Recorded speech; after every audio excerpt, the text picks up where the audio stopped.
Nightwing, Dick Grayson, is Batman's protege who became a superhero in his own right, and a particularly awesome one at that.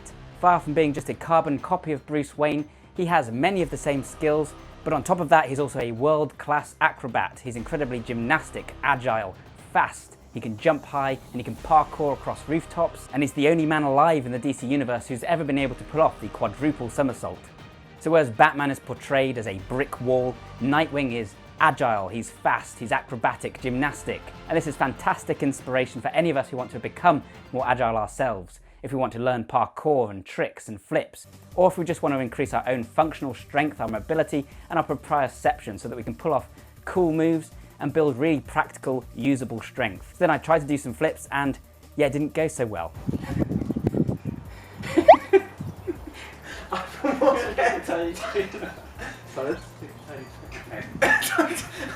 Time out for what? We've done nothing. We've just fallen over backwards a couple of times. Neither. Okay, ready? No, actually go for this. Okay. No, I must stop doing that. Oh! You alright? Yeah, that was a bail. Yeah. I used to be able to do flips and stuff, but I'd definitely gotten worse, and that's because so many different aspects of your health and performance influence your ability to pull off these kinds of moves. That was a punch. In order to do a backflip, you'd be surprised at how much involvement there is in your core, for instance. After all, you're bringing your knees up to your stomach. Lots of other moves involve a lot of torque. Likewise, flexibility, jump height in order to get enough air. All these things play a role, and if you're lacking in any of those areas, you're not going to be able to pull off these cool moves. After a day of trying backflips, your abs hurt. So in this series of videos, I'm going to look at how you can build the kind of strength, the kind of flexibility that you'd need in order to be able to perform those moves. These aren't going to be tutorials, it's just going to be talking about the kind of strength and fitness you need for parkour, for tricking, for gymnastics. Because this is a massive topic, I wanted to split it up into different parts. This is part one, where I'm going to be talking about legs. We're going to create a leg day. By the end of this video, we'll be sharing a routine for training your legs so you can jump higher, perform parkour, all those cool things. And in future videos, we're going to look at a core day for generating that torque. We're going to look at a push-pull day for upper body gymnastic strength.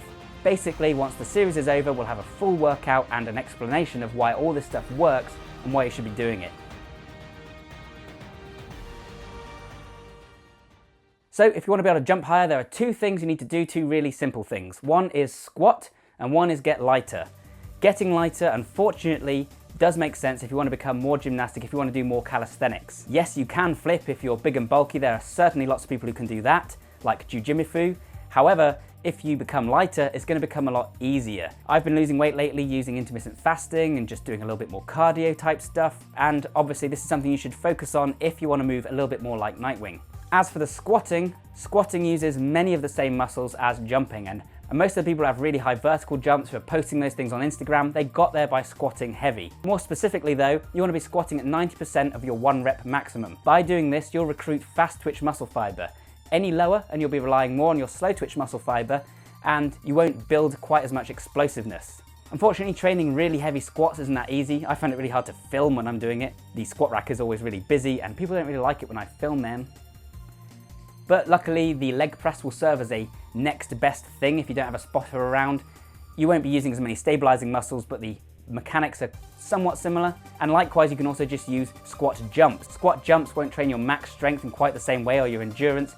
However, you will be recruiting fast twitch muscle fiber because you're still generating maximum force. Your body doesn't really know the difference between heavy weight and acceleration. So squat jumps, going as high as you can, and practicing those box jumps will help you to develop more fast twitch muscle fiber in your legs. And when you're jumping, don't forget to monitor your progress, maybe make a mark on the wall, see if you can keep getting higher. This is a really fun way to train, it's really explosive, and when you use it in conjunction with squats, it can make for some really powerful and painful drop sets. But anyway, squats won't use all of the muscles you use in jumping. For instance, it doesn't really use the calves in a big way. You're not actually launching up in the air. So another exercise you might want to use to supplement is the calf jump. I've talked about this before, it's one of my favorites. Basically, you keep your legs straight and you jump up in the air only by moving your feet. So you're pushing off your toes to jump in the air without bending your legs or using the other joints. Normally, a vertical jump is a 3-joint movement. We're just focusing on the one here in order to add them together. Likewise, anything that trains your posterior chain is going to be useful, so kettlebell swings, deadlifts, anything like that. Nightwing has been seen training both with calisthenics and with weights, so you should use a combination of both as well. But whilst you're at it, make sure you actually are training that posterior chain and that you're not too quad dominant. You see, athletes can be glute dominant or they can be quad dominant. Unfortunately, because most of us spend so much time sitting, we have very tight hips. This makes us more quad dominant. Therefore, we're not using our glutes quite as much when jumping, when running, when performing all these cool moves that are required for parkour and martial arts.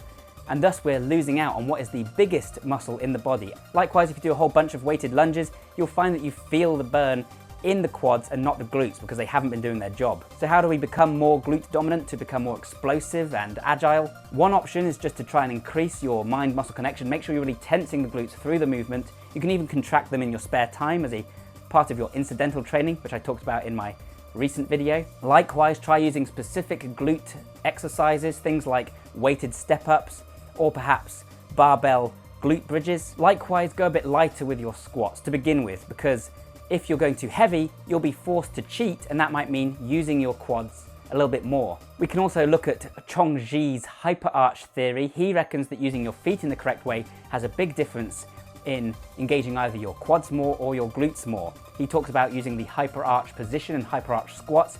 Basically, this means keeping your abs. Next time, when is a phone too slippy? Basically, this means keeping your abs and your glutes tight, and more importantly, keeping your feet rigid. You can use hyperarch hops, which means bouncing on the balls of your feet whilst keeping those arches engaged, or you can use his hyperarch squats, which means focusing on the feet, keeping them rigid whilst you do squats. I'll be talking about this more in future, or you can head over to his website. I'll leave the link in the description for a bit more information. It's an interesting topic, but I haven't looked into it enough to know whether it's really worth investing in. Likewise, using foam rolling and myofascial release can also help in this area. Check out my video on fascia for more on that. But it's not all just about being able to produce force through your muscles. There's more to jumping high and being more agile than that. If you want to leap over bad guys, you also need to be flexible and you need to have that springiness. For example, one way to jump higher is to stretch your tibialis anterior. That's the muscle on the front of your shin. This muscle is responsible for dorsiflexion. That basically means lifting your foot upwards. And because it does that, that means it also creates resistance when you try and push your foot downwards. The less flexible it is, the more stiff it is, the more resistance you'll face when you try and push your feet, push your toes through the ground, whether you're jumping high or delivering a kick or doing a wall run. So stretch that by stretching your foot behind your back, and you might find it's a little bit easier to jump higher. Of course, this is a very minor difference, but if you're really trying to maximize your agility and your power and your explosiveness, that's a really interesting thing to consider, I think. Help it to return even more energy by using shock training. Shock training means that we're absorbing a big impact, the most obvious example being depth jumps. That's where you're jumping off a height and immediately launching straight back into the air. This does several things that helps us to mimic the movement of a jump and to create more power. Absorbing impact in this way is obviously a skill in itself if you're Nightwing and you want to drop silently into an alleyway off a rooftop, but at the same time it stores energy in our fascia, in our tendons, we can then use to jump straight back up. One study found that volleyball players using a depth jump program were able to increase their jump height by an impressive 14%. So this really does work. At the same time, it allows us to use our eccentric strength, which is our ability to slow down the elongation of the muscle. And it lets us use the myotatic response. This means that when the muscle lengthens, the body wants to shorten it again as quickly as possible. This reflex can then be used to give us more power when jumping, but we can train it like anything else. So if you want to jump higher, make sure you're including depth jumps. And if you want more explosiveness in general, make sure you include things where you're dropping down and launching back up. Many plyometric exercises will allow you to do this. Of course, just using really high tuck jumps or jump squats will also do something similar for you. Finally, if we want to increase the agility in our legs, if we want to jump higher and become more explosive, we need to focus on our technique. Wired actually made a fantastic documentary talking about how to increase your jump height for those amazing Instagram box jumps. One of the key tips there was to focus on dropping down into the squat before launching straight back up in the air. Even if you're not doing a depth jump, there's always an elongating of the muscle. There's always that storing of energy. You don't want to drop down too far, but if you drop down just far enough, that's going to allow you to return that energy. Plus it lets you travel further before you leave the ground, thereby allowing you to exert more force over time. That's where that eccentric strength comes in, the myotatic response, and the low hysteresis of our Achilles tendons. Don't go too far or you'll make it harder for yourself, but don't go too shallow or you won't have enough time to accelerate through that movement. If you want to involve the feet more, actually maintaining a slight dorsiflexion of the foot so that the toes point slightly up can likewise help you to move your foot further into the plantar flexion, so you're going from there to there instead of just from here to there, and thereby help you to jump higher as well. Swinging the arms is really important to get extra momentum, and leaning slightly forwards can help as well. It allows you to move your body more upright as you go, thereby creating even more momentum. When it comes to dorsiflexion and its relationship with jump height as well as agility and precision and parkour, things are actually a little bit complicated. That's because you want to lower the hysteresis, reduce the pliability of your Achilles tendon in order to return more energy. The thicker and the tougher it is, the more energy it will return when it hits the ground, because it's basically like a tighter piece of elastic. At the same time though, if you don't have enough flexibility in your Achilles heel, then this means that you can't raise your toes as much when you push down on the ground. The result is that you tend to lean your body forward slightly more. Seeing as we've already discussed that leaning your body slightly forwards can help you to jump higher, this isn't a bad thing in terms of jump height. However, it could be a bad thing in terms of precision and accuracy.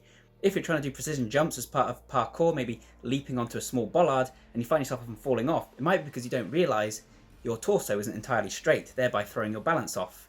The same thing goes for performing pistol squats. Therefore, you want to increase your ankle range of motion to an extent, but without making your Achilles tendon overly flexible. My advice on this then is not to stretch the Achilles tendon specifically by pulling your toes up towards you, but rather to rely on things like Hindu squats, where you're just moving the ankle naturally through that range of motion. But actually the thing to remember is that if we're trying to train more like Nightwing, or generally to become more functional, then most of the time you're going to be launching off of one foot and not two. So that's really what we want to develop. So we also need to integrate one-legged exercises into our movements. I did a whole video on single leg strength. This requires a slightly different kind of stability. You need to engage your core, and so it is worth training separately. At the same time, the bilateral deficit tells us that we can produce more than half the power we can with both legs with a single leg. So again, it's a slightly different process. It's worth training separately. Use pistol squats, use pistol squat jumps, use weighted step-ups. Anything where you're using one leg at a time will help you to develop the technique and the power for those single leg jumps. At the same time now though, as well as using our arms and our upper body to gain momentum, we can also use the spare legs. We want to swing that up hard as well. We need to think about our running speed, because the faster you run, the higher and further you'll be able to jump. We need to think about our MAV, which is our maximum approach velocity. This is something that you'll gain with practice. With all these things, whilst all these tips can hopefully help you to improve your technique, something to think about, I would say don't overthink it and keep your eye on where you want to be and what you want to go over, and let your body do the rest. Often we're going to find ourselves launching off of our dominant foot, but you do want to make sure you train both legs so that when necessary, you can launch off of your non-dominant leg as well. This also means that in order to increase our ability to jump high off one leg, in order to jump far off one leg, we also want to think about speed drills, things like marching A's and high knees. Doing these and overspeed training, all of that stuff is going to help us to run faster and thereby produce more force into our jumps. I did make a whole video on that, of course. You probably knew I was going to say that, so check that out too if you want to learn more about running faster. Finally, if we want to be able to jump over things, and this is really rather important, then we also need to think about flexibility again. And this time we're thinking about flexibility in terms of bringing our legs up quickly. In that aforementioned Wired video, they found that the box jump was actually as much about technique and flexibility as it was jump height. Actually, the height of the hips doesn't change that much, even when you're jumping 42 inches and above, because you're bringing your legs up high and using that to get onto the ledge that you're trying to land on. This ability in itself will be more useful for us when we're doing things like kicking people in the face or doing cat leaps. The best way to train that would be with dynamic stretches, so high kicks, straight forwards, head height, things like that. And in one of the upcoming videos when I talk about the core day, we're going to talk about how you can bring your legs up more quickly, engaging your core to do so. The idea is to jump high in the air, then contort yourself into a small little ball or whatever shape so that you can move gracefully past that obstacle. For now, we can practice this though by using tuck jumps. So as well as those jump squats, jump up in the air and tuck your legs as high as you can. Likewise, jumping kicks are a great thing to practice, etc.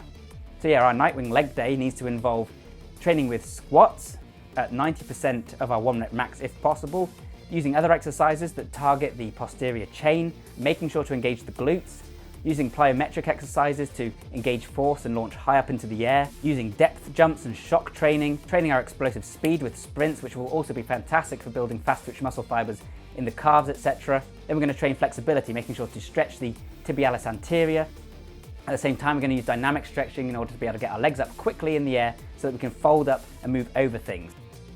We're going to train sprints because they're really useful for jumping over things, far more practical than jumping from a dead stop. And we're going to train single leg strength, so that means things like pistol squats, it means things like side squats, etc. If you want to see this full routine broken down for you, then you can head over to the link in the description. visit thebioneer.com. I'll share it there.